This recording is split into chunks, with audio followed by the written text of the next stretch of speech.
I'm James Fowler, Senior Planner and Housing Program Specialist for the Department of Community Development. On September 29, 2021, the city adopted its housing element for 2021 through 2029. The city then sent its adopted housing element to the state for certification, but the state had a few revisions it required the city to make. The city is now in the process of revising its housing element to make the changes required by the state. As part of this process, we wanted to remind the community what the housing element is all about.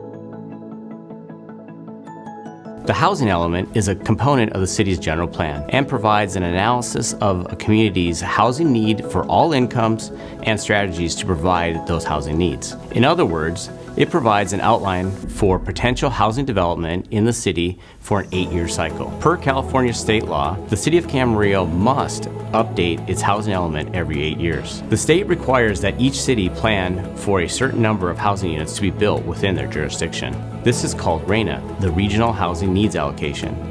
The city has a certain RHNA number it must provide for in a given planning cycle. Camarillo is required to adopt a housing element in order to retain local control and be eligible for grants. However, the housing element does not require the city to build the housing units.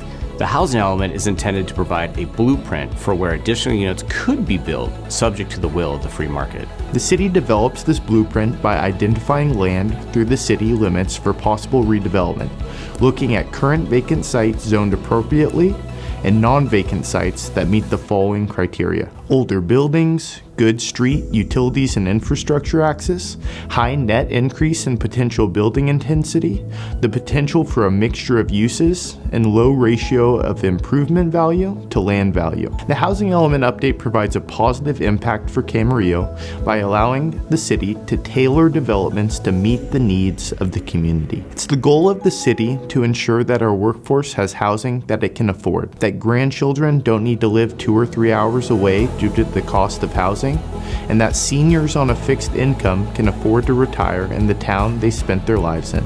In conclusion, the housing element lays out a plan for allowing for potential housing developments in the city up until the year 2029. Once the housing potential has been laid out, the next steps are up to developers and the free market as to whether new housing projects will be built.